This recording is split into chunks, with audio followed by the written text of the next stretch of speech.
Good afternoon.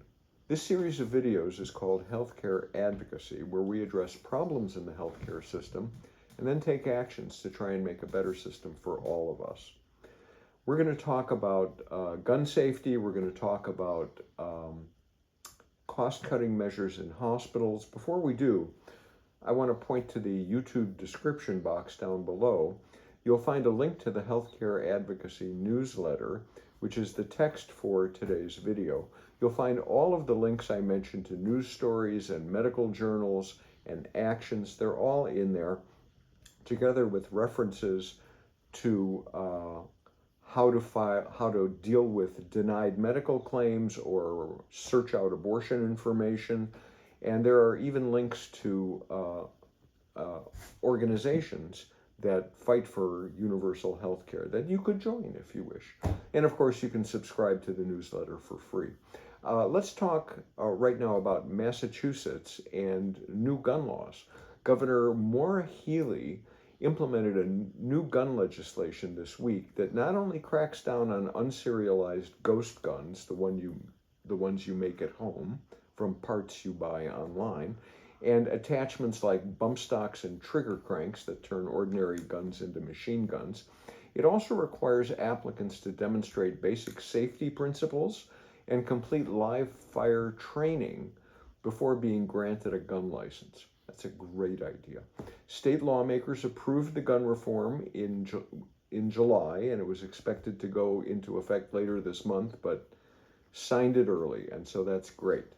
The only addition that I wish they would have put into the law would be a mandate that if you're going to own a gun, you got to have liability insurance. Maybe next time.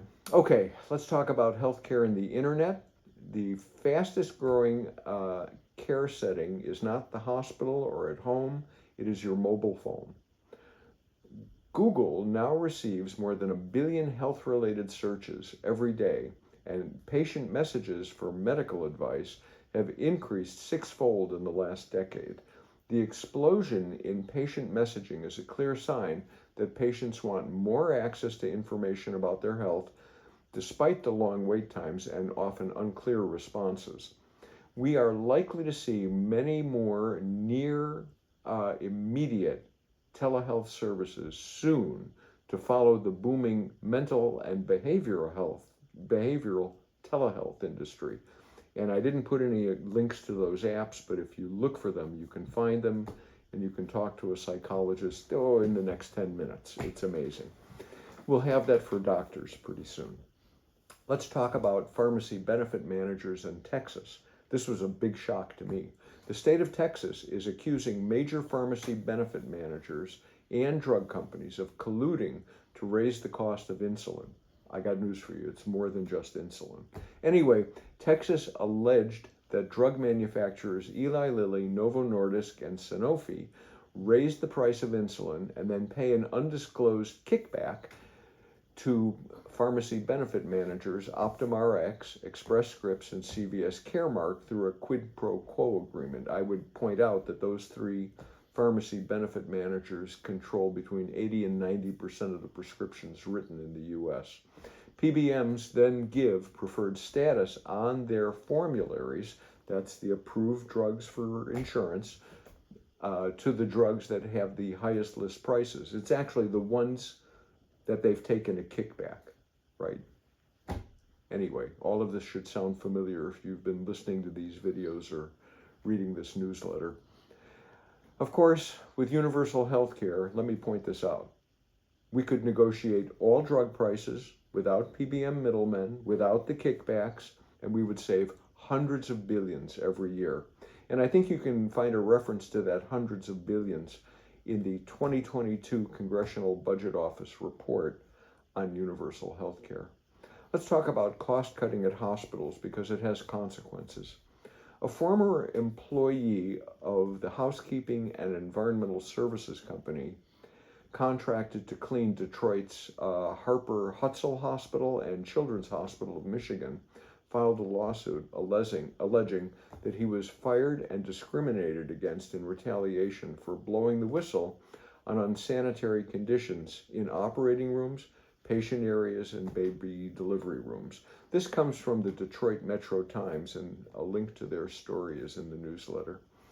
The lawsuit was filed a week ago in Wayne County Circuit Court against North Carolina-based Compass Group and Crothall Healthcare, which were contracted to provide cleaning services for Tenet Healthcare, which is the for-profit parent company of the Detroit Medical Center, which operates the two hospitals.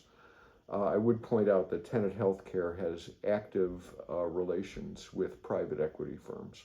Anyway, Gerald Atkins alleges that he was fired from his job as operations manager this past June, about a year after he reported unsafe, unsanitary, and dangerous conditions in a complaint to the Michigan Occupational Safety and Health Administration.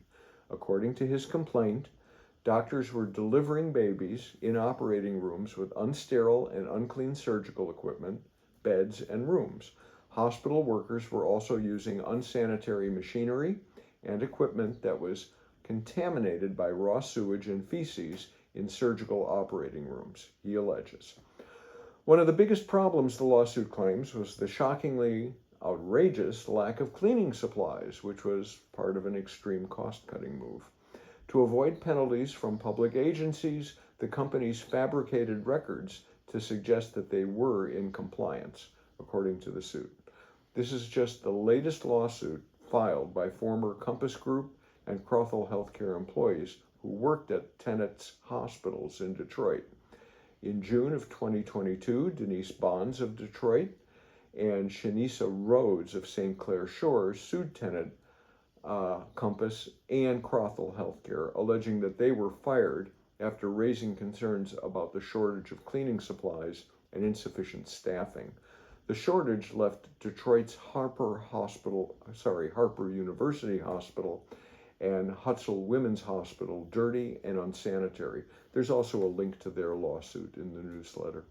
The court's going to decide whether this fellow was wrongfully terminated. But the cost-cutting measures that have been described in these lawsuits they just sound egregious. So we can take an action to ask that this not be the situation in healthcare centers or hospitals that we have to go to. On your cell phone, you can send a text message to 50409. The message is SIGN, S-I-G-N, space PZZNVX. SIGN, PZZNVX to 50409 to send a message to our state representatives and our governor, reminding them that medical facilities often cut corners by reducing staff and cutting back on supplies, and that our state should aggressively inspect medical facilities to make sure we're all kept safe. I can read you the message. I'm your constituent, and I want you to make sure that medical facilities in our state are aggressively inspected for safety and cleanliness. Here's why. There's been a lot of consolidation in the healthcare industry, and part of that includes reducing staff and cutting back on services and supplies to save money.